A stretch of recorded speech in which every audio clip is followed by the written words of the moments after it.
Hi there again, everybody. Welcome back to Prestige Auctions. It's podcast of all things auctions, episode 13.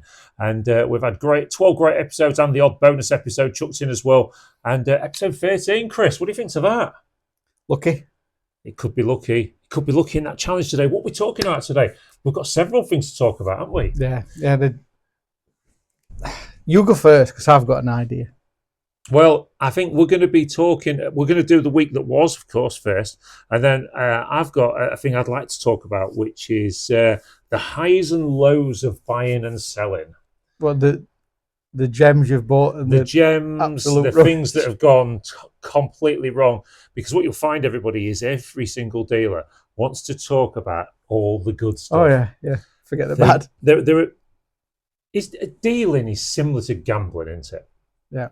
A gambler will always tell you when they win, but they'll never tell you about them dark nights when they've lost a fortune. Except for this morning. No, that was a funny story. Apart from one or two of our customers.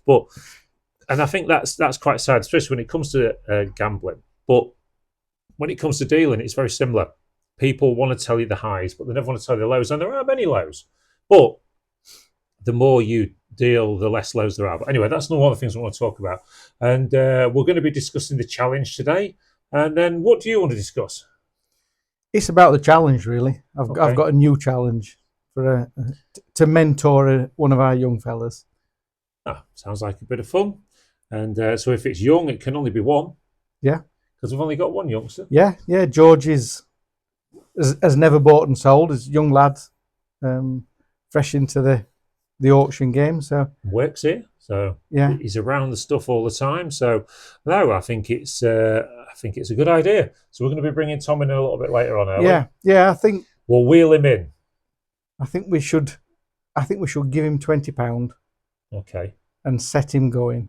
Okay. With some guiders. How much interest are we taking on it? How much of a cut of the profits? Yeah. So we'll do it. We could do it a bit like Dragon's Den, couldn't we? Say, right, George, we're prepared to bring you into this game, and we're prepared to put £20 of our hard-earned money in. How much percentage do you want to give us back? Who do you want to go with? So that'll be quite funny. But of course, as always, let's look at the week that was. What an auction last Saturday! Yeah, first sale of the year. We all thought it was going to be good, didn't we? We all kind of thought when we looked at the stuff in the auction this last week that there was some good gear in there. I was hoping it was going to be quiet because I was going to hoover up. Well, I mean, we see anyone that watched the live feed on Saturday would have seen some of Chris's bids. When you're starting at 60 quid and Chris has got a fiver on the book and all the rest of it. But the thing is, on another week, it can be a fiver. Well, we've had them weeks. I had the bargain of the sale, I think. Okay. Which was the Stressless City. Yeah, the Stressless City, and how much did you get it for? £50 plus commission. £50 plus commission. So yeah, that seems cheap to me. Yeah. £50, and I understand you've already sold it. Yeah, I've moved it on real fast. Okay. Made a profit on it. That's good. Profit's a profit. That's what we like to hear. Do you want to talk about the profit or not? Yeah, I sold it to my mum. Yeah. What did you do? Give you a quid for some sweets? I sold it at cost plus £1. Well, you've got to take £1 off the oldies. Yeah, that's the thing. I don't want to see her sat on the floor. So. No, I won't want to see your mum sat on the floor. But, I like your mum. She's a nice woman. But I'd have had to be a bit more than £1. Sorry. I've took a £200 hit on that. Oh, never mind. And it was in the challenge, so at least we're not miles ahead now. But the thing is, when you do something like that, I mean, I've done it myself for family members and friends and that when I've had something on stock in the past and with something that we've bought and they've gone, oh God, I've been after one of those, and you sort of look at it and you think, well, you just do the right thing, don't you? Yeah, but we keep going on about selling, reselling, but saving money. So yeah, because that's important. Yeah, they've just saved £800-900 on the cost of a new city. I know, and it was immaculate, wasn't it? Yeah. Oh yeah, it was perfect. I think this is the thing where people just get this thing in the head that going to an auction is either for antiques and collectibles or to make money. When it's not actually about that, we've said many times in the past, it's about saving money. If you can come down to your local auction room and buy, and I use me and Lisa as the example, 3 or 4 years ago, our washing machine started playing up. We looked in the auction room, virtually brand new washing machine had come in that week. We paid, I don't know, 70 quid, 60 quid, whatever it was, somewhere around there for it, maybe even 50 quid. And here we are 3 or 4 years later with that washing machine still going at home. Yeah. Now, we could have gone out and spent £600 or £700 on that washing machine because that's how much that one cost. But instead, we spent, let's say, 50 quid plus, let's say 60 quid in total. And that means we saved 600 odd pound. Well, that's a good weekend away. And yeah, I mean, think of the hours you've got to do at work and the overtime and the extras to try and get that sort of money together to buy something new. It surprises me a little bit when it comes to sort of savings in an auction room, why kids, I say kids, youngsters, young adults, would even want to go and buy stuff on the Never Never these days. Yeah. I mean, we learned our lessons with that years ago, didn't we? How much debt you can get yourself in. Yeah. It's nice to have a pay pack that when it comes in at the end of the month, that, oh, you know what, 65% of that's mine. Yeah. Whereas me and Lisa did it. We were guilty, but we was tempted into it all back then. We got everything on the Never Never. So when the pay packet came in, 10% of it was yours. Everything else was paid out. Do you remember when you used to rent TVs and washing machines and stuff? I do. Vision hire. Yeah. Radio rentals, that was it. And of course, was the other one Rumble House? I don't know if Rumble House ever rented. Because I had a Rumble House money box. But there's still one in town. David Berry still rents. They rent washers and dryers and things. I'm surprised that people still do it anymore. Yeah. It surely must be an older generation thing. Yeah. But they've still got 2 shops, so it must, they're still somebody's doing it. They're still doing it, but I don't think they just do that. I think they are, as a very long-standing Grimsby business. Yeah. I think they also sell stuff as well. So, but no, we all remember putting a magnet on the TV screen when we was kids, didn't we? And then your mum having to call Vision Hire and the guy coming round and going, "Your kid's got any magnets, love?" That's stuck in there. You know what I'm talking about. I know what it is, yeah. And of course, my nana, right, she had this old telly, a Decca telly, it was, with a turny thing to tune in your channel. Right, they had it that long. I reckon they could have bought 10 TVs. They were just renting it. Yeah. Oh no, if it goes wrong, the repairman comes round. Yeah, but it's costing you £7 a month or whatever, and if that repairman comes around once a year, you'd have been better off. Anyway, did you used to be able to get? I haven't got it from somewhere. We didn't have one, but I remember seeing a telly with a coin slot on it. Well, yeah, I so in my darker days of being a dealer and all the rest of it, you fudged the coin slot. No.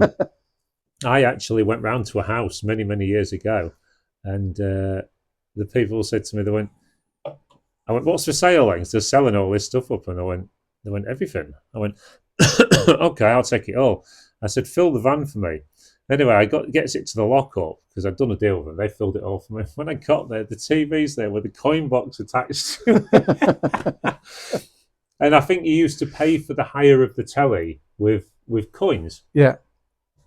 And so my brother, years ago, we're probably not even going to get to today's subject still. My brother, years ago, he rented a place on the Isle of Wight where we used to live. And it had a 50p electric meter. Yeah. You'd put your 10 bobs in it. But if you got a torch, got down on your knees and looked in, you could see the brass cogs at the back. And if you got a normal kitchen knife, took a while, but you had to put it into a slot and it, then up again. If you did that about 700 times, that was worth 50p in credit. Which back then was a day's lecky. I remember the 50p electric coin boxes. Yeah. I rented somewhere in Newquay once that I got them in. So. I mean, let's just going back a bit. So we're sort of reminiscing a bit here. If we don't get onto today's subject of mine, we'll do that another week. But payphones. Yeah. So me and you are the same age. So you can obviously go back. See, the lowest payphone price that I ever remember was a 2p and a 5p slot. Yeah. And you used to listen to this, kids. You used to dial your number, yeah, and you used to have your money sat on the slot ready, and there's like a little bar on the inside of it. And when they answered, it went do do do do, and you had to Pushed put it the in. money in, Yeah. and that's when you was allowed to talk. And that was actually a much better design than the one that replaced it, which was these flat wall things with a touch dial pad, where if you put a 50p coin in it, if you hit it just in the right place, the coin used to come out and you still got your credit. Do you remember where you were able to put like a rag up inside the coin box return? Oh, yeah. And push it up, and then you go around at night, pull the rag out, and it'll all drop down into the bottom. What about machines? Machines on walls of shops. Yeah. So we used to live on the Middlefort Road estate, and outside, next to the Chinese and the paper shop, there was this double barrel machine. One used to have sugared nuts in it, like an almond, sugared almonds, I think, whatever that was called. And the other would have toys in it. One was 10p or 5p, one was 2p. So if you had a 2p piece, stick it in there, turn the wheel, got your sweets out, which was, a nice little treat. I figured out that it was done on size. So if you got a plastic 2p coin out your money, just fill that slot. I reckon when that guy used to go and empty that one, he used to be fuming because he used to pull out all these. Because I told everyone, and everybody's putting plastic Monopoly coins in. If you ever went round to play at somebody's house at a game that required plastic money, there was never any twos because the guy that run the vending machine had got them all. But it was funny. I mean, I don't think the kids will ever kind of understand. But maybe they would. Maybe they do. Maybe it's just different. So if you look now, if you get behind on your lecky and that, then it's a token meter thing, isn't it? I think it's digital card these days, isn't it, or something? I don't know. The one I remember is putting some money on a stick. Yeah, I remember those. Put the stick into the thing. You get it from the local shop, couldn't you? Charge this stick back up. Well, do you remember the ones before the stick? There was like a little white paper, and you used to put it in. It used to go zzz, no, I don't remember. It would take you, because me and Lisa were skint, and we had one of these token meters. And remember this guy coming to work at Bluecrest, and I don't know where he got them from, but he'd got a load of £50 tokens. And I went, how much do you want from me? He went, 15 quid each. And I remember my brain saying to me, Carl, this is pointless. You'll pay £15 for one of these. It'll put £50 credit on. But when they come and read the meter, they're going to see something's wrong and they're still going to charge you for it anyway and add it on your debt. But I still bought two. As did everyone else. Knowing that you'd be, long term. But you know what? I mean, I don't know what this has got to do with buying and selling. It's just reminiscing a bit. But when you go back to... do you remember when all the banks were turning from building societies into banks? Yeah. And they tempted us all with some shares, didn't they? Yeah, didn't call it carpet bagging or something? They have a funny name like that.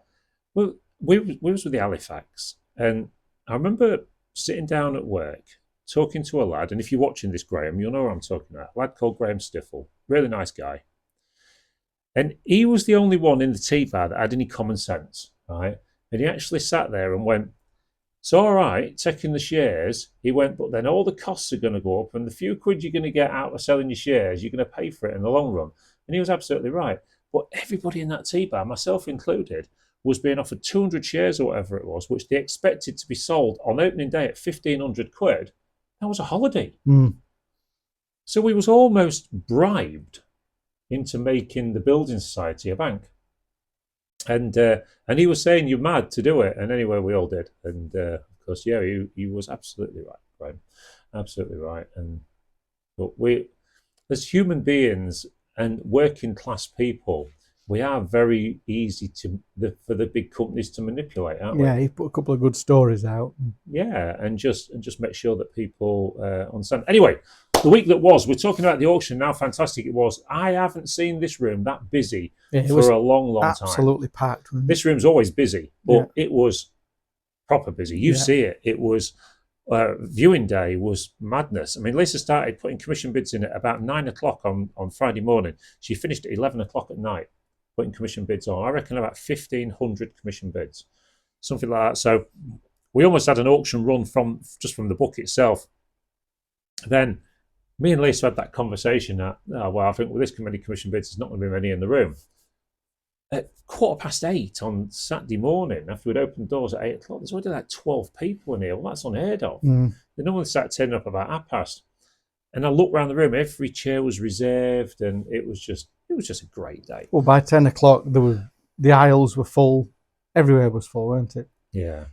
And there was some proper band as well. And Saturday. Of course, just 1 second. And of course, there was that moment when the auctioneer got told by Dave McVarney that he'd bought a metal detector in the past. Watch this. Oh, that's a really sweet thing to say, right, isn't it? I found boring with a metal detector. What's that? What did you get? Hit the knee? What number? What number 4?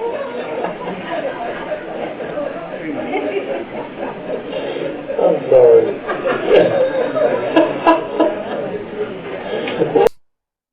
I can't believe I said that. I can't believe I said it. Well, it wouldn't have worked with anybody else. It was just so perfect. I bought a metal detector, and that's how I found Maureen. What did you find first, a hip or a knee? And there's you laughing, and there's Lisa absolutely laughing in the back there. But you know, I felt last week's auction was one of the best we'd had for a few years. I'm not talking about finance. Forget finance. I'm talking about the enjoyment, just the feel factor of the room. Yeah. How people enjoyed. I don't think you can get that on the footage or the YouTube or Facebook footage.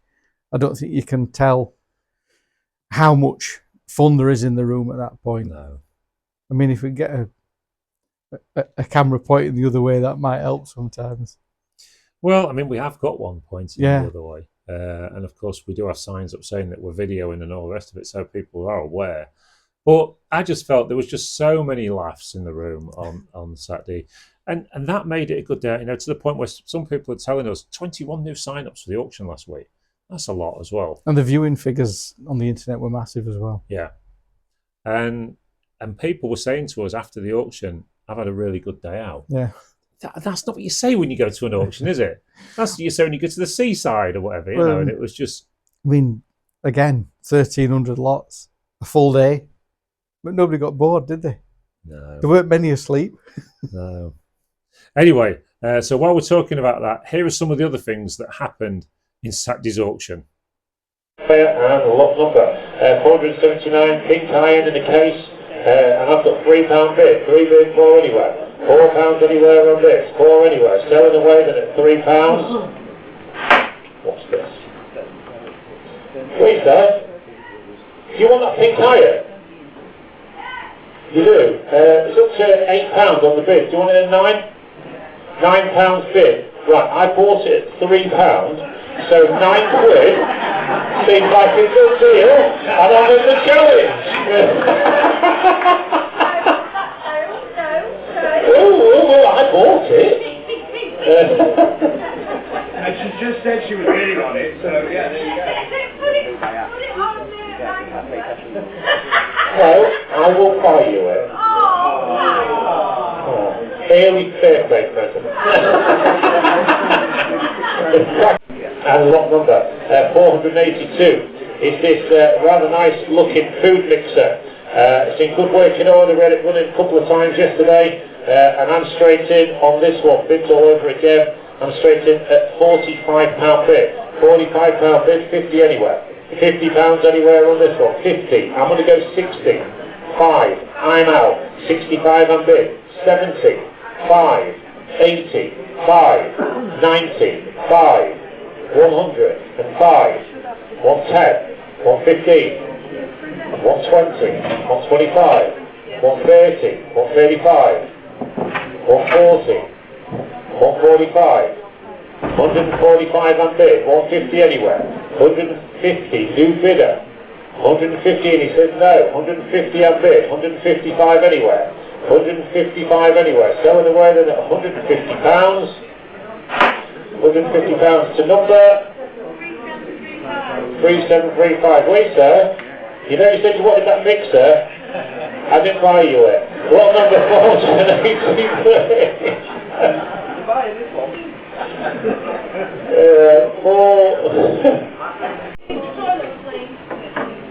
The what? What are you asking me personally? Do you want me to pop down and sort it now?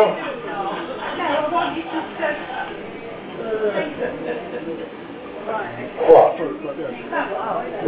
Is it just getting a bit mucky again? Come on guys, keep the toilet tidy first. Well, we've put an extraction system and all sorts in there now. Just do us a favour, just try and keep it as clean as possible. There is stuff in there to help you out. Well, not people. Anyway, what number? 8. Leave it as you would expect to find it. That's the best way to put it. There was just so many things, weren't there? Yeah. I mean, that's the sort of laugh I'm talking about that we had. I mean, I know what you're watching this from CCTV footage and that, but I think I'm with you. You can't understand how funny and how much of a good feel it was on Saturday at the auction. The chap came up from Cornwall. Yeah. He had a great day out. Yeah. I mean, the guy that's coming up from Cornwall, I mean, he came up and seen me last year. He found us on YouTube. And he popped up and see us last year, and he came back again this year. So thanks ever so much. We do appreciate it. You know, when people come and talk to us and say they found us on YouTube and they, you know, they enjoy the auction, and he's come to see us again. So thank you. We do really, really appreciate it. It's a long way to come for cleaning products, though, isn't it? And Christmas trimmings. Don't you think? They don't have them in Cornwall. You've spent time in Cornwall, haven't you? Yeah. How did they let you out? Are you on like a release thing? I keep skipping county and moving from place to place. I went to Cornwall once. Well, Was it raining? Yeah. That's why I come back. I'm saying I went to Cornwall, but we went to Torquay. Is that near? It's near enough, isn't it? Yeah. Well, it was that part of the country. Yeah. We went to Newquay. Oh, that's proper Cornwall. And places like that. I remember going to Newquay and me and Lisa and the kids were dead excited. I was going to Newquay for the day. And it was August and we had jumpers on. It was Baltic. We was having this. We got this real bad stream of weather. But my Torquay story was really good because we went fishing on Torquay seafront, and there's signs that said no fishing. But I know I was like, it'll be all right. Yeah, right. So anyway, got my beach caster like that. I went, yeah, kids, watch this. It was just dusk, and I went. And I'm like, what's going on? Nothing's gone. And all you heard was as the lead went round the seaside lights. I give it one good tug and all the lights went out on the prom. oh shit, cut it, let's go. True story. Many, many years ago. The council where there was a net day. There's a bit of lead hanging off it. There's no fishing. So, no, that great feel of the auction on Saturday was just back to the old days, really. It was, and people were buying. They were buying stuff. There was a lot of people in that room buying for themselves this week. I don't think there's so many traders in there. In fact, the traders weren't having it all their own way. No, you know. A good bid on the book from a trader, a very good bid, got taken out by the room for a fridge freezer. And I looked at that bid on the book and thought, well, that's going to win it all day long. It was a hard day for buyers, for traders, on nearly everything from furniture, smalls. Not many not sold, so was there? Really? No, not. I mean, out of 1,300 items, there's only a couple of dozen not sold, weren't there? I know. It was just an amazing day. So thank you to everybody that came to last week's auction. And it's just going to be but this week's auction's a little bit different, isn't it? I mean, if you've been to viewing today, you'll know, or if you've seen the sneak peeks this week, you'll know. But We've got a load more of that sportswear in. This sportswear. So we did the trainers twice, didn't we? And we did. I think before that we did some other sort of sportswear. Yeah, like triathlon gear or something. Have you seen the gear that's in there this week? Have you seen the price tags on it? Yeah, I mean them baskets. One item's marked up at 20 quid, and there's like 10 or 15 items per box, isn't there? Tell you what, for resellers this week, that's a good auction. Most of those coats and stuff have got 50, 60, 50 and 70 60 price. pounds, yeah. So I think if you're a reseller this week, and if you're buying items like that at a tenner, you can't lose. No. Because, you can go in at half price what they're selling for on the internet and still make £10, £15 an item. Yeah.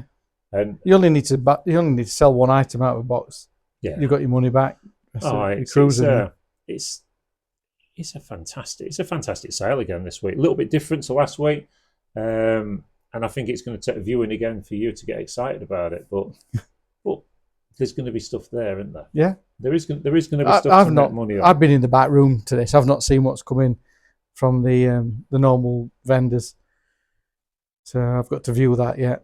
Yeah, I mean, by the way, the auction room, the back up at the minute is pretty clear, isn't it?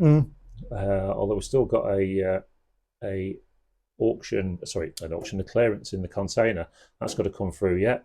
But then you look at the rest of it, it's quite clear, but then they start the clearances again tomorrow. Yeah. It's the first time in a while on a Monday that we've not had a clearance. But so it fell for that New Year and Christmas. Yeah. All in that 2-week period. So there's always going to be a lull at that point, isn't there? Yeah, there's got to be. But the phone's been quite busy today. Lots of people ringing up, lots it of doesn't look a clearances. smaller sale this week, though. No, it's a big sale. I mean, and there's all that stuff there to go in the cabinets yet, in the jewellery cabinets and that. So jewellery's all right for this week, and there's some coins in there as well. And I've spied a Benetton bag.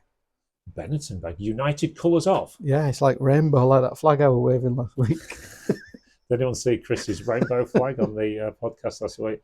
I've got to stop messing about with these special effects, but I do enjoy it. Jenny keeps sending me a screenshot picture while we're talking, because the camera angle, my arm looks like it's about 9 foot long.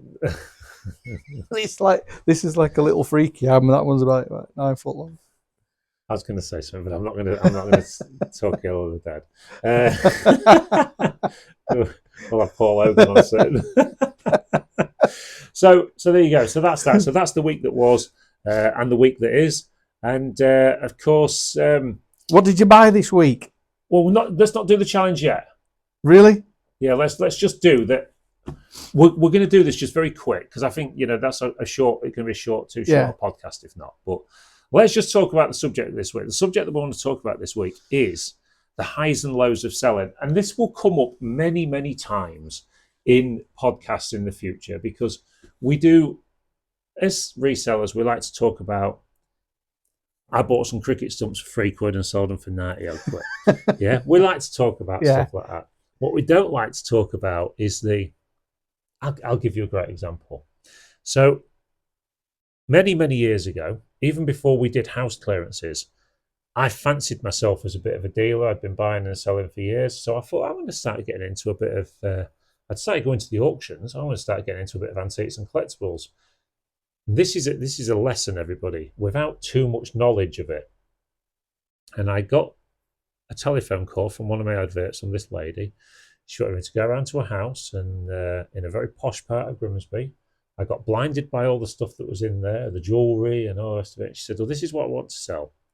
And she sold me a Victorian corner unit, a mirror, and a lady's 9-carat gold Omega cocktail watch.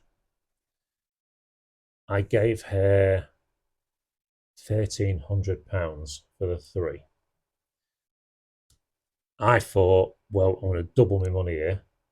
Easy. Because it's all antique and old and that.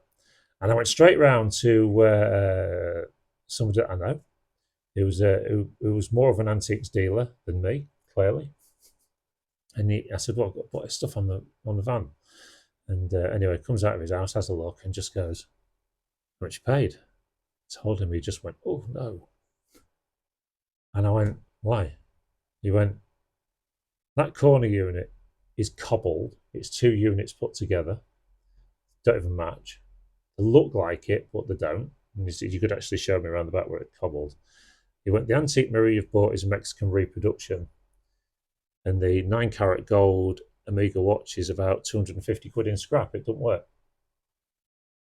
And I remember standing there feeling sick because we didn't have a whole lot of money, and feeling sick that I'd just blown probably 800-900 quid. 800-900 quid. I'm going to get myself out of it a little bit. Anyway, so the person said to me, well, look, you've just got to brush yourself down and move on. Get out of it what you can. And as it goes, I scrapped the Omega watch. The gold prices went up a little bit, and I got about 350 for it, something like that. 350, 400 quid, something like that. Managed to sell the mirror for a reasonable price of about 80, 90 quid.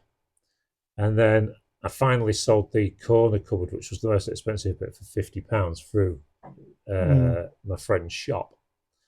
And so I eventually walked away from it, probably £800 down, somewhere around there. And had to work hard to get out of it. Yeah, but do you know what? I still say this to this day.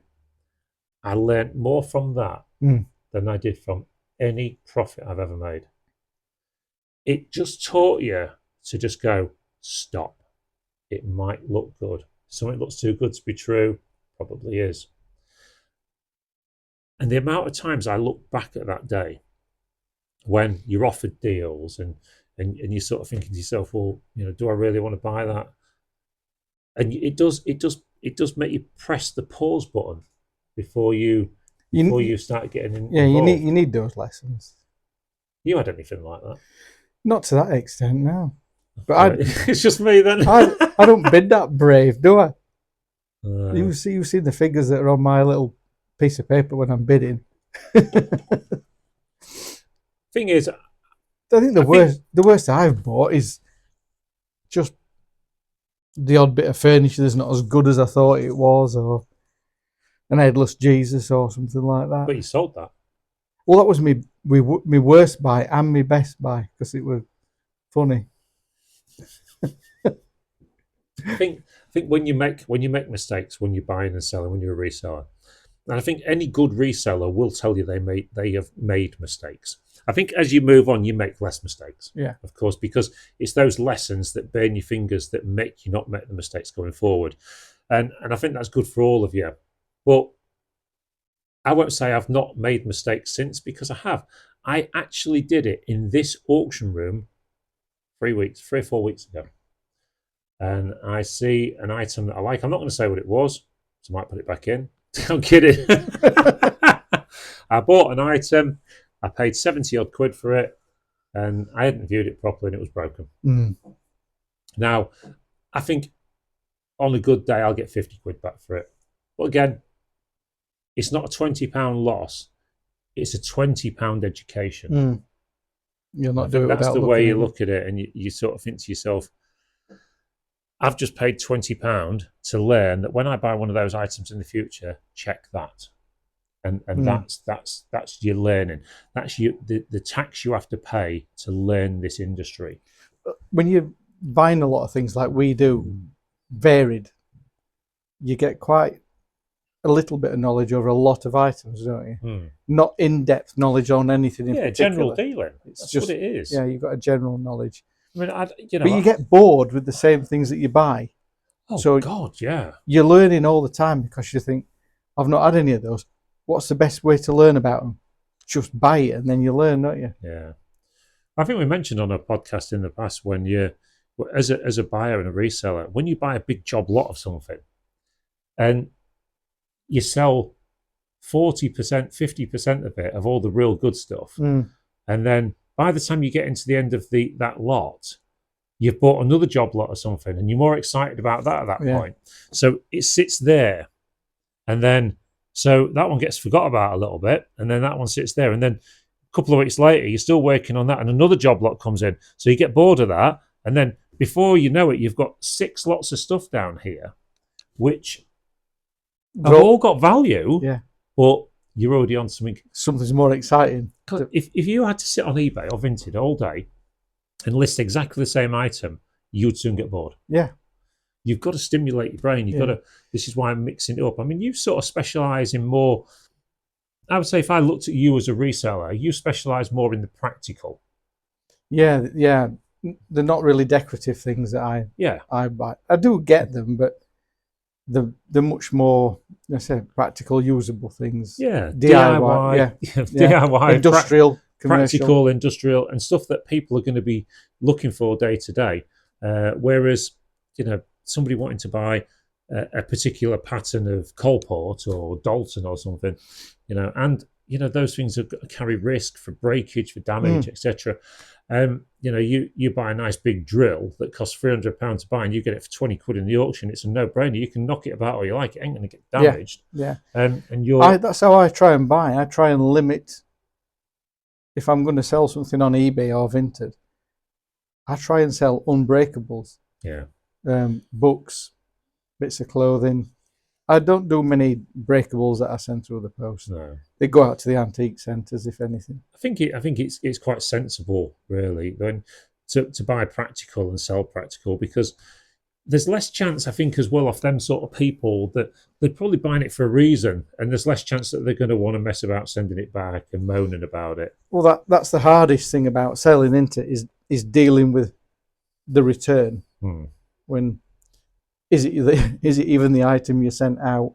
Well, there is the time scale involved in sorting it, and it always ends up feeling personal anyway. It does, I think, but I mean, we all know that lots and lots of people are using places such as eBay and manipulating their rules to rip people off, and I think that's a shame what eBay have done there, or what eBay have allowed to happen. But I mean, we'll talk about the big eBay news next week, probably. Yeah, I'm going to read a bit more about it, so I'm so quite clear on what they're doing. But there's big news for sellers, private sellers on eBay. So we'll talk about that probably next week. So when it comes to the buying and selling, and you say you sort of buy practical, I buy anything. I like to buy and sell a bit of jewelry, but I'll buy and sell anything that I think I can make profit on. But when you look back over the years, there are losses. There are losses, and there's quite a few of them. But what you end up doing is almost telling yourself, it doesn't matter if I've lost some money on that, because it doesn't matter over one item. It matters over 1 year. I think when you are quite new to this and you've just started out, the first few times that you make mistakes, or if you buy something, you've paid too much for it, and then you've got to work hard to get your money back to make profit at all. It puts a lot of people off. A lot of people don't have that staying power to look beyond that. Give up easy, don't they? They do, yeah. When ultimately, if you're having a bet on the football, you might lose week on week on week, but you still put a bet on. And I go on and on and on about buying the boxes. That's my form of spread betting. That's it, because you're not putting all your eggs in one basket, so to speak. And if you're only paying a £5 a box, between a £5 and a £10 for a box, it's almost impossible to lose. Yeah. And there's some great stuff in the boxes. I mean, there was a good box found in the back room last week with some World War I medals and pictures and badges and all sorts of stuff in that people had spotted. And, they're the kind of boxes that sometimes can go under the radar and get found. I mean, as it goes, that still did 85, 90 quid, whatever it was. Spotted. But there are the other ones that, people look at, and, how many times has somebody come to you, not just from this auction room, from many auction rooms where there's been a big box of EPNS and there's a bit of silver in it, or you've bought a load of pen knives and there's a silver one in the bottom, but look at the Le Creuset stuff last week. They were only tiny little ramekin pots. They were 40 odd quid. Yeah. The number of times little Le Creuset ramekin pots have gone through in general kitchen boxes is unbelievable. So you're going to pick up a 20 quid item, and that's it, all over the place. So when you do pick up these bad boxes or bad items and it doesn't work out and you lose money, the secret is not to get disheartened into, like we've just said. You've got to keep moving on and just saying, right, okay, forget about it. Try and put it out your head, but don't put it out your head enough to forget and make the same mistake again. because I think that's the important bit, is use them mistakes as a valuable coaching lesson to not make them again.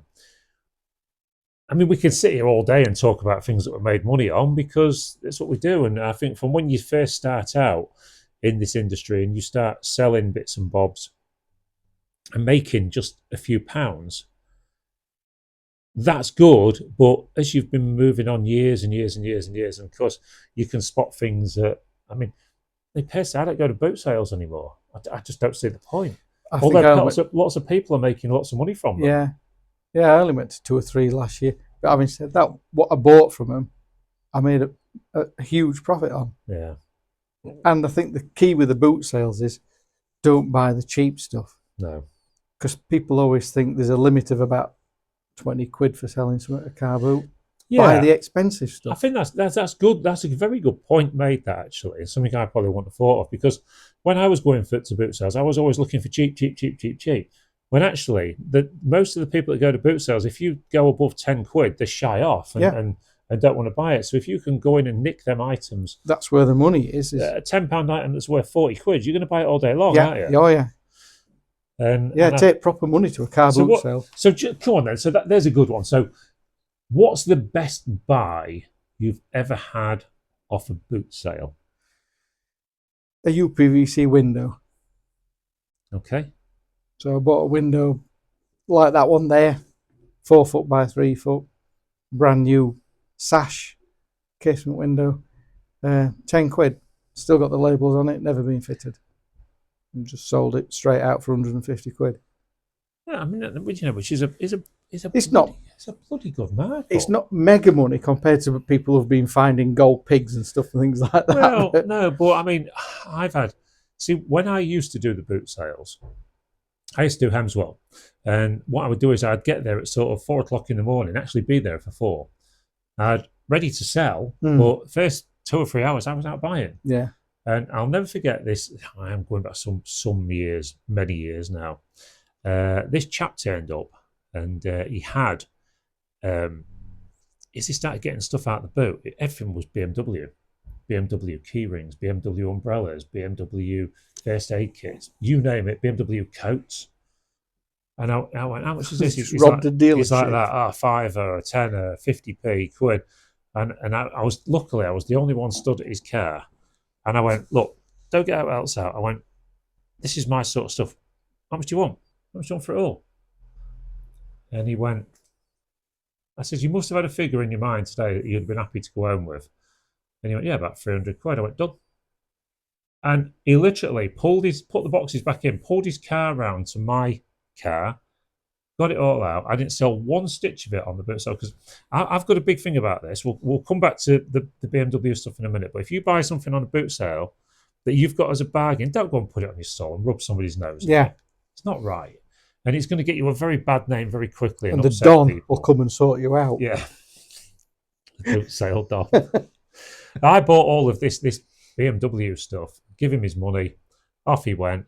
I hit eBay that night with it, and I did a lot of money selling. It was all original BMW. I don't know where he got it from, didn't want to know. I just figured it's got to be, if he's brought it to a boot sale, it's got to be legit. You know, maybe a business had gone bust, whatever, a car dealership. Who knows? You don't know, do you? I mean, you know, lots of people you find go to boot sales getting rid of stuff. But I did exactly the same at Hemswell with a guy that was selling records. He started getting all these boxes of records out, and I just went, look, mate, let's not mess about. How much do you want for them all? And I bought the lot. You know, it was just a case, right, just shut your car doors, wait there. I'll be back with your money in a minute, and my car, fill it up. And I think, so here's something that I've heard people say in an auction room that are resellers, and I don't get it. Maybe you can tell me I'm wrong here, but if you've got 20 boxes of, I don't know, deep fat fryers, you've got 20 boxes of brand new deep fat fryers, yeah, and you get in on the first bid and you've got the option to buy them all, as a reseller, what should you do? Generally, if you've got the first one, you normally I'd take the lot. Take the lot. Yeah. Because You are thinning down your competition. You might think to yourself, I might get the next one's a bit cheaper, but then you're allowing the competition in. It rarely works that way. No. People tend to warm to something as it comes through. So by the time you get to the third and the fourth one, there's a few more interested people because they're like, sometimes they're scared to put their hand up if it's too cheap. What I've found is you get this quite a lot in auctions where people go, and there'll be resellers, and they'll go, oh, I'll take 6, let him have some, and I'm like, you've got to be harsh. Yeah. You can be stood talking to somebody that you might be your friend. If you want them, buy them. How many times does it work out when something random comes up and two people want it that they're stood next to each other? Oh, a lot. Isn't it amazing how many times that happens? And can you see how awkward they feel as well? Yeah. See, to me, if me and you as friends, right, if I was sat at an auction with you and we'd be chatting away, and you'd put your hand up. If I wanted, I'd still put my hand up. Like that. And we'd do it sometimes against each other on the rostrum. Yeah. And, sometimes we'll give way to each other, but sometimes you think, well, I want that. Yeah. Well, you get the look. And you get the hand in the air. But you see, I know at the end of it, and as you do, it's nothing personal. No, and there's tons more. I mean, it's we've not cried about it yet, have we? No, not yet. It's not yet. It's not personal. It's just business. It's just buying and selling. Yeah. And but I'm just amazed how many times there's just two people stick their hand up and they are just here next to each other. And right. I'll tell you what we're going to do then. We're going to move on, and we're going to talk about the challenge. And then because then when we've spoken about the challenge, we'll wheel George in. Yeah. And see what we can say. So, what did you buy this week then, Chris, in the challenge? Well, I bought. Did you buy anything apart from the settee? Settee. I did buy the settee for the challenge, but that's gone now, so that's not part of it. I bought a wheelchair for £10. Okay. And I bought a tub of garden tools, but there was something nice in there that I spotted. So okay. This challenge stuff, yeah. This is a challenge stuff. So I spent £13, no, £10 plus commission and £3 plus commission. So I spent about 16, 17 quid. That was it. Well, not bad. Considering we got a pile of money in the kitty, I only put that in. Well, I bought, just for clarity, the items bought last week, the 2 Hulks and the thermometer, still for sale. So we've got some money invested there. That's all we've got invested at the time. Going into Saturday, we bought a box of media, blank media, which I think will do okay, at £3 plus commission. We bought a bag with some hair care products in, which was a bit of a mistake, and I don't mind saying it's £4 plus commission. But you can always use them. What, on Lisa? And we bought I want to say we bought something else. I know we bought the radio, but I'll come to that in a second. I'm thinking there was something else, maybe not. Anyway, and we bought, and I thought this was the bargain of the day for me. We had a Bang & Olufsen radio on the back shelves in the auction room. I went in on the book at my bid at £3. No more bids. I actually announced Bang & Olufsen radio. No more bids. And you wouldn't have known if you hadn't have said that anyway, because the livery for that is on the top, isn't it? Yeah. Because if you look at it from the front, there's no there's, name. There's nothing on it. So a lot of people probably didn't look properly. Yeah, and it didn't look fantastic, did However, there was then, of course, I'd not tested it. You then got the awkward moment of plugging it in, switching it on, trying it out, but it worked. It worked fine. The area was good and all the rest of it. So I think at £3.54, that's going to be a good profit. Still for sale, might I say. What you put it up at? 60 or best. Right. There's some for sale on eBay at $69.99, $79.99, but we've got it up at 60 or best, and would probably take 40. Yeah. And so if somebody comes in with a cheeky bid at 40 quid, yeah, £3.54. When you've bought well, and you've got lots of room to manoeuvre, haven't you? You have, and especially when you're doing something like a challenge, where you're trying to raise that money for a cause to do something with, in this case, a holiday or whatever, you're sort of looking at that. And I know that we're going to get to the point somewhere, and I'm quite looking forward to this, where we're going to have enough stuff to sort of put it all together and go and do a boot sale. Yeah. And because we've all got loads of stock now, haven't we? And what me and you will probably be either side of each other at the boot sale.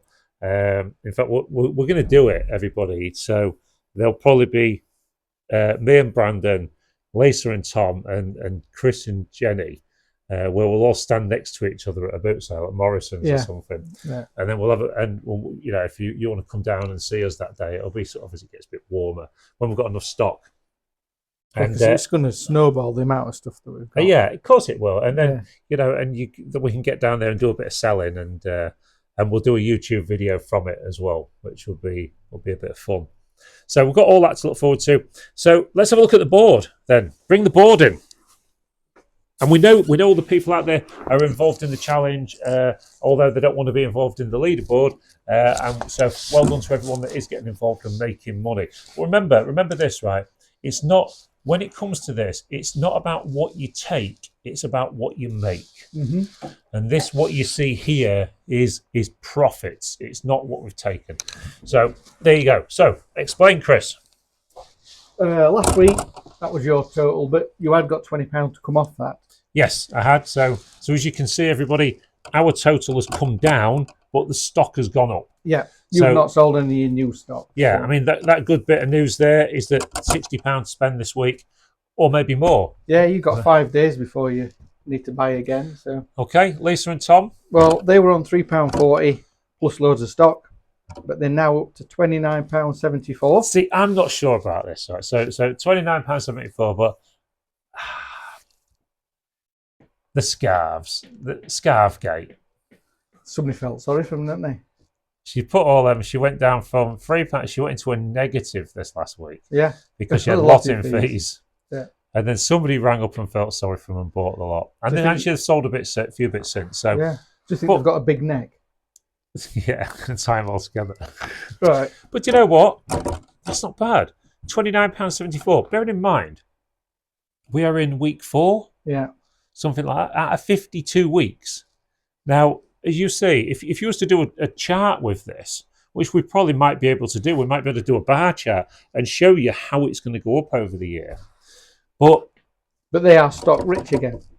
We are going to say this though, right? This I think this is the way we've got to do it, and this is the first time I've discussed this with Chris. I think at about 8 months, we just talk about buying and selling from the challenge. And we stop telling people how much we've got to. Right. And then when we put the first video out from the holiday that we're on, we'll see how much. That's when they'll know if we made the cruise or not. Okie dokie. So, or whether we're down Meggies. We'll stop about 3/4 of the way through. About 3/4 of the way through. And then they're going to have to guess. Because there's going to be people taking bigger risks at that point to try and get the money together but I mean, bearing in mind, cruises can be 500 quid or 5,000 quid ahead. I think you can get on an half-decent cruise for about 1,500 to £2,000 a each. Yeah. So, I mean, a cruise also is Hull to Rotterdam. So, that's Lisa and Tom. So, what about Team Joey? We're on 340. Wow. Well, I am pleased. I am pleased. Yeah. It's not, we've got to remember it's not a competition. No. And the thing is, you and Jen are actually putting your heart and soul into this. Considering that this isn't what this is just a side of what they do. This is an extra. Yeah, this is a side of what I do. Yeah, it's been crazy busy on eBay over the Christmas and New Year period. Yeah. So it's been hard to try and do this as well as keep up with the other side of the business.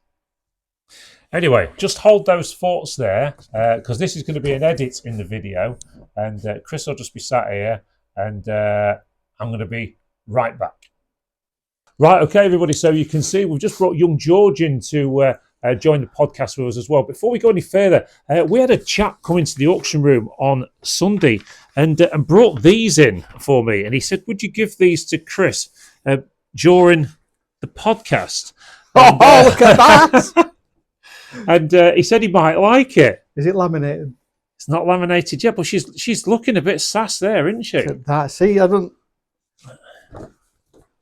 That's a cracking picture, isn't it? There's more. Oh, is this the topless one? Have you had it AI'd? Oh, look at that. Holy moly. So there you go. So that was Ian 2932. No, nice one, Ian. That thought you might quite like that. I tell you what, she's looking. What do you think, George? As a young man, what do you think to? Got a girlfriend, don't I? Yeah, but it doesn't matter. We're only talking about looking. Look, I mean, All right. yeah, she's all right, isn't she? That's Barnsley. So there you go. No, Wakey. So there you go. She's not replied yet. This is Chris with his groupies. Look now, he's getting he's getting presents sent into the podcast. And of course, if anyone that is fantastic. Look at that. I know. If anybody, of course, does want to send us any gifts, it's Prestige Auctions 169 to 177 Clayford Road, Grimsby, DM31 3AX. What do you reckon, Chris? Because maybe to keep them coming. A few gifts. And of course, if anybody does know Jane and wants to get her on a podcast, she's more than welcome anytime. Right. So as you'll see here with Will Georgian, this is George. He's been working for Prestige now. How long, George? 9 months, 10 months. I just put that in the middle there, just to pitch you up. Yeah. So 9 or 10 months, and how are you finding it? It's good. Yeah. I like it. Enjoy your job? Definitely. Easier or harder than you thought it was going to be? Harder. Was it your first job? Yeah. So it was your first sort of interaction into an adult world in terms of employment? Because we spoke about this on the podcast last week, didn't we? How difficult it can be for anybody, even 40, 50-year-old guys starting a new job. It's always a little bit intimidating. Yeah, it's a bit daunting. Isn't it? But you've certainly come out your shell a bit. You was a lot quieter at the start, and he's prancing around in front of the ladies now on a Saturday with his tight tops on. That's it. Yeah, it's tight tops. It's tight tops. Yeah, we've seen the tight tops. They're all there. All. Yeah, but he's enjoyed it, and I know that. So obviously nobody really watches this podcast, so we do ask you some questions, right? Right. So, what's it like working with Lisa? It's all right. You sure? Yeah. Is she nice to you? Yeah. I think she likes you, George.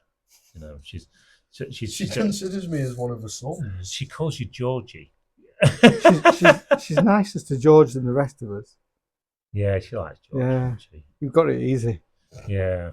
I don't know, but do you know why I think she likes you? Because you get on with your job. Mm.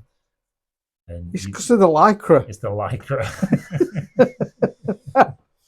but there you go. So there you go. So George has obviously joined us a little while ago. He only works a couple of days a week, or 3 days a week, is it? Something like that. And who knows what will happen in the future. But anyway, George, I'm going to now pass over to Chris, because Chris has got a bit of a challenge for you. Right. Now, when you talked about the challenge that we've got for him, tell us why we think George would be a good example. Right, George, what we're going to do is we're going to invest £20 in you to start doing your own challenge. Right. Because you've never done any buying or selling before. Being a young fella, there won't be an awful lot of stuff that's in here that you'll have any idea about values and stuff and things. So, as an absolute spangling new project, we'll put £20 in, and we'll try and help you and teach you, coach you, like everybody else will. Everybody else, to try and get you learning and making money. How old are you, George? 18. 18 years old. Can you imagine if we'd have had the knowledge at 18 that we've got now? Imagine if somebody had taken you on at 18 and said, this is how you can make some extra.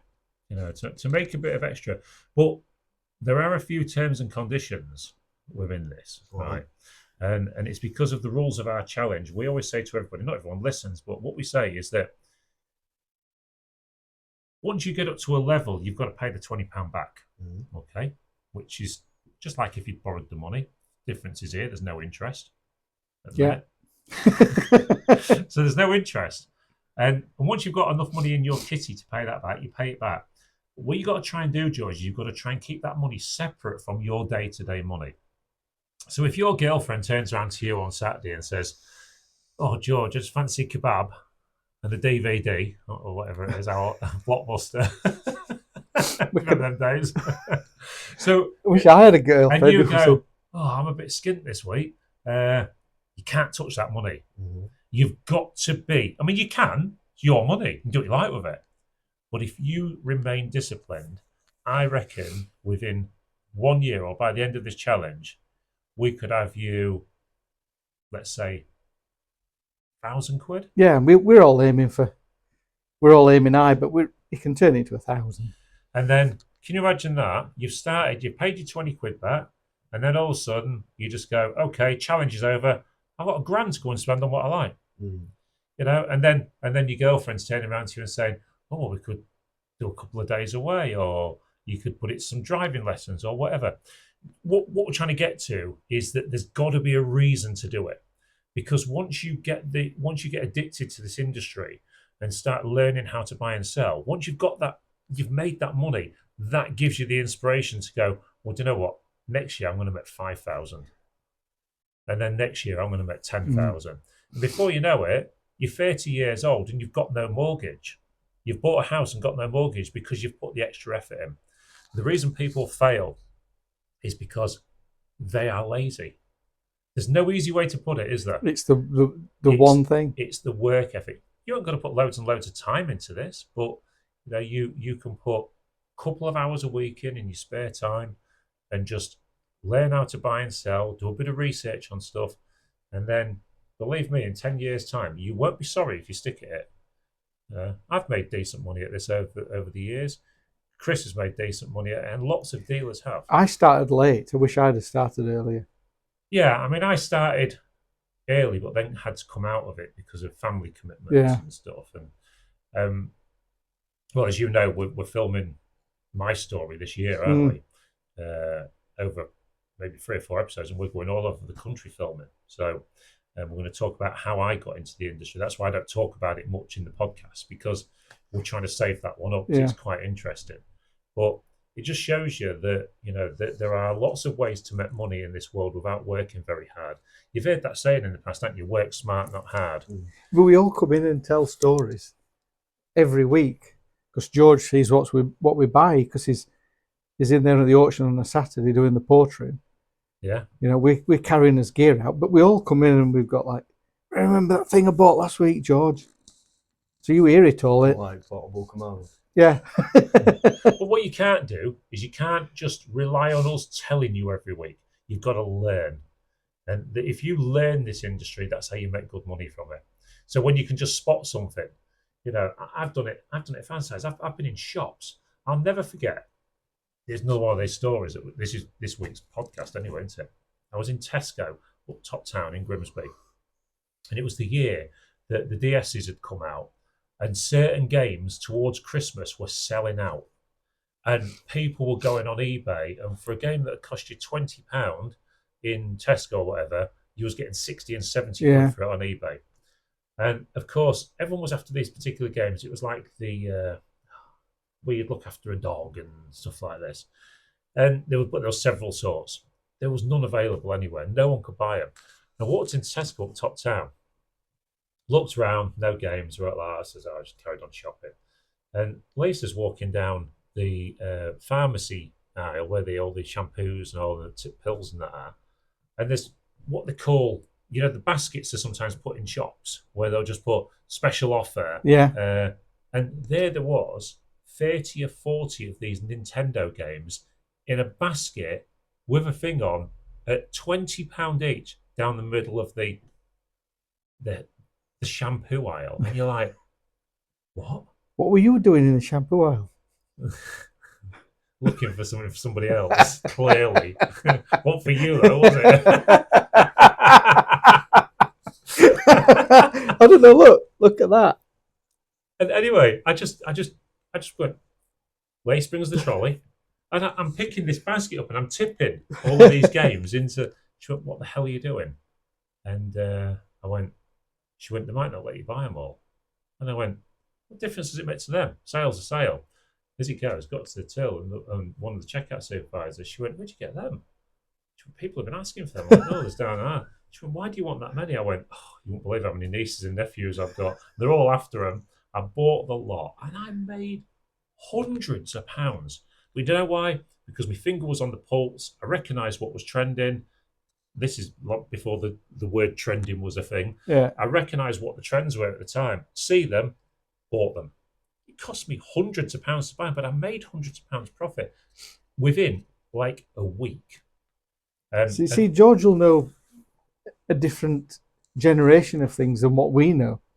Yeah, he will. I mean, we miss things that are massively valuable because we've got absolutely no idea. Generationally, we're out of the game. So have you done any buying and selling, George? A little bit, but not a lot. What have you bought and sold? Anything? Clothes and that Wii. See, the Wii you told me about earlier. So why did you buy the Wii? Well, I wanted to use it, but I couldn't use it, so I sold it. And you bought it for how much? £25. And how much did you sell it for? 40 quid. 40. That's £15 Yeah. profit.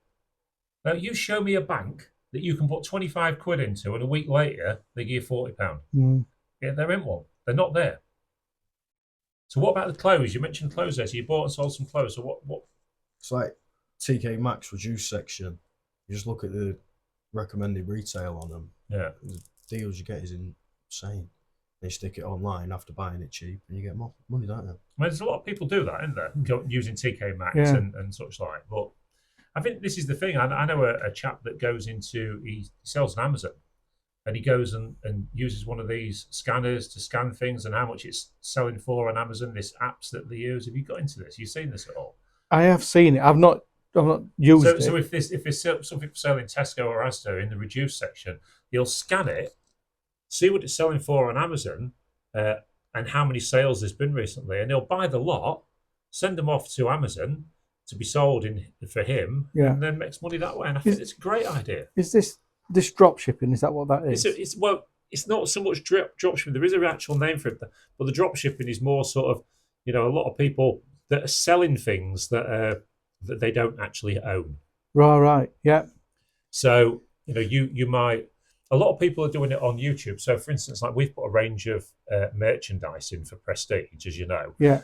We've not started selling it on YouTube now, but what a lot of the YouTubers do is they advertise for the stuff for sale at the bottom of the screen on a scrolling bar, but they haven't actually got any stock. Does it come direct? Yeah. So when you buy it, the company that they're using prints it and then mails it to the person that's paid, and then the YouTuber takes a percentage. Yeah.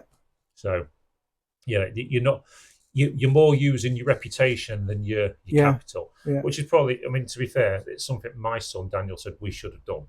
As it goes, we've bought a load, but so we're now going to have to do it slightly different and set up like a Shopify account or something, and do it that way. But you live and learn, and well, I think with the little bit of experience that you've had, then George, that you might find it quite easy. What do you reckon? Not easy. No, you've got to listen to the elders. Right? Listen to the elders. Right? They're going to teach you. Listen, everybody, it's been one fantastic podcast again. We've had a great week at Prestige Auctions, and we've got loads of selling to do this week. The challenge is getting more and more intense now as the stocks start building up. Chris is going to soon be knocked off his perch by me and Brandon, I think. Now my mobility empire is expanding. You are the guy off. I always wondered what happened to him, actually, who sits in the wheelchair going, "Ha ha, Mr. Bond." You are the mobility don. I was running around in the wheelchair on Sunday when I picked it up, but somebody said I look like Brian Potter. Right. Opening night tonight. Anyway, listen, everybody, thank you ever so much for watching podcast episode 13. We've got a massive week to do this week. Don't forget, get yourselves down the auction, get yourselves involved with this challenge. Chris is going to go home now and put up his new picture of his favourite person, Jay McDonald. Thanks ever so much for watching. Say goodbye, Chris. Goodbye, Chris. Say goodbye, George. See you in a bit. And we'll catch you all very soon at the auction.